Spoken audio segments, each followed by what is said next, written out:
നമസ്കാരം. സോഡിയാക് മീഡിയയിലേക്ക് എല്ലാ പ്രേക്ഷകർക്കും സ്വാഗതം.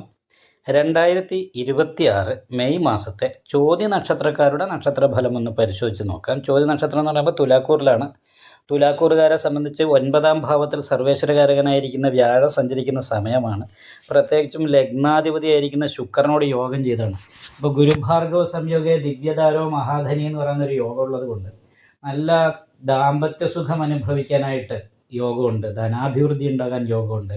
ധർമ്മസ്ഥിത പ്രമാണജ്ഞ വിദ്യാജീവിത ജയത, പഠിച്ച വിദ്യക്കനുസരിച്ചുള്ള തൊഴിൽ കിട്ടാൻ യോഗമുണ്ട്. അപ്പോൾ തൊഴിൽ അന്വേഷിക്കുന്നവർക്കൊക്കെ അനുകൂലമായിരിക്കുന്ന സമയമാണ് എന്ന് ചുരുക്കം. വിശ്രുത ഗുണ എന്ന് പറയുന്നൊരു യോഗം കൂടിയുള്ള സമയമാണ്. അപ്പം കീർത്തികൾക്ക് 4 പേര് അറിയപ്പെടാനായിട്ട് യോഗമുള്ള സമയമാണ്. അപ്പോൾ രാഷ്ട്രീയത്തിൽ അതേപോലെ തന്നെ എന്തെങ്കിലും പ്രത്യേക സ്കില്ലുള്ളവർക്കൊക്കെ 4 പേര് അറിയപ്പെടുന്ന രീതിയിലും മറ്റുള്ളവരെ ബഹുമാനം കിട്ടുന്ന രീതിയിലുള്ള അവസ്ഥയിലേക്ക് എത്തിച്ചേരാനായിട്ട് സാധിക്കും. പക്ഷേ ശ്രദ്ധിക്കേണ്ടത്, ഇപ്പോൾ ദശാസംബന്ധമൊക്കെ വളരെ ദോഷം, അഷ്ടമാധിപതിയുടെ ദശാകാലമൊക്കെ ആണെങ്കിൽ, ദോഷസമയമാണെങ്കിൽ ഈ കീർത്തി എന്നുള്ള ദുഷ്കീർത്തിയാകാനും മതി. അപ്പോൾ പേരുദോഷം പോലെയുള്ള കാര്യങ്ങൾ വരാതെ ഇരിക്കാൻ പ്രത്യേകം ശ്രദ്ധിക്കണം. അതുമാത്രമല്ല, ആത്മവിശ്വാസക്കുറവ് പോലെയുള്ള പ്രശ്നങ്ങൾ ചില സമയത്ത് ഉണ്ടാകാനായിട്ട് സാധ്യതയുണ്ട് ഈ നക്ഷത്രക്കാർക്ക്. കാരണം ഭാതകാധിപതിയായിട്ടാണ് നഷ്ടസ്ഥാനത്ത് പോയി നിൽക്കുന്നത്. അപ്പോൾ നല്ല ഉദ്ദേശത്തോടുകൂടി സംസാരിച്ചാലും ചിലപ്പം കേൾക്കുന്നവർക്ക് അപ്രിയമായി തോന്നാനായിട്ട് സാധ്യതയുണ്ട്. അതേപോലെ തന്നെ കാലിൻ്റെ മുട്ടിന് താഴോട്ടുള്ള ഭാഗത്തുള്ള രോഗാവസ്ഥയ്ക്ക് യോഗമുണ്ട്. അപ്പോൾ ചെയ്യുന്ന പ്രവൃത്തിയിൽ ചില സമയത്ത് ലാഭം കുറയാൻ സാധ്യതയുണ്ട്. ആത്മവിശ്വാസക്കുറവ് പോലെയുള്ള പ്രശ്നങ്ങൾ കൊണ്ട് മറ്റുള്ളവരുടെ മുന്നിൽ മോശമായി വില കുറച്ച രീതിയിലാണെന്ന് സ്വയം തോന്നുന്ന ഒരു അവസ്ഥ കാര്യങ്ങൾ കൂടിയുണ്ട്.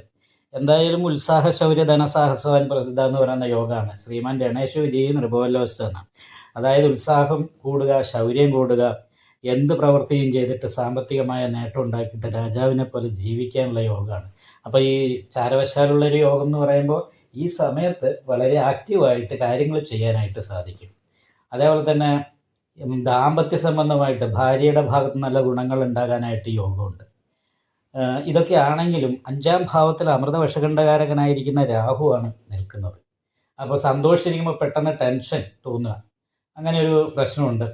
മാത്രമല്ല, ഹൃദയ സംബന്ധമായിട്ട് രോഗങ്ങളുള്ളവരൊന്ന് ശ്രദ്ധിക്കണം. കാരണം 5ാം ഭാവാധിപതി 6ാം ഭാവത്തിലാണ് നിൽക്കുന്നത്. അപ്പോൾ 4-5 ഭാവത്തിൻ്റെ ആധിപത്യം വഹിച്ച് നിൽക്കുന്ന ശനി 6ാം ഭാവത്തിൽ ഇഷ്ടസ്ഥാനത്ത് നിൽക്കുന്നത് കാരണം കൊണ്ട് പ്രായാരിക്ഷ സദവാസം 3, 6, 11 ഭാവങ്ങളിലെ പാപഗ്രഹങ്ങൾക്ക് ഇഷ്ടസ്ഥാനമായത് കാരണം കൊണ്ട് ദോഷസ്ഥാനം എന്ന് പറയാൻ പറ്റില്ല.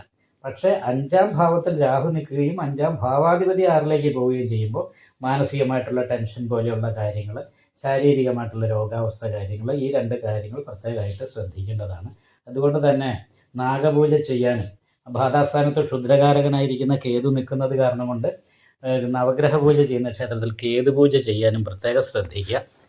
അതേപോലെ തന്നെ ശിവക്ഷേത്രത്തിൽ യഥാശക്തി വഴിപാടൊക്കെ ചെയ്ത് നന്നായിട്ട് പ്രാർത്ഥിച്ചാൽ ഈ മാസത്തിൽ നല്ല രീതിയിലുള്ള ഗുണഫലങ്ങൾ അനുഭവിക്കാനായിട്ട് ചോതി നക്ഷത്രക്കാർക്ക് യോഗം കാണുന്നുണ്ട്.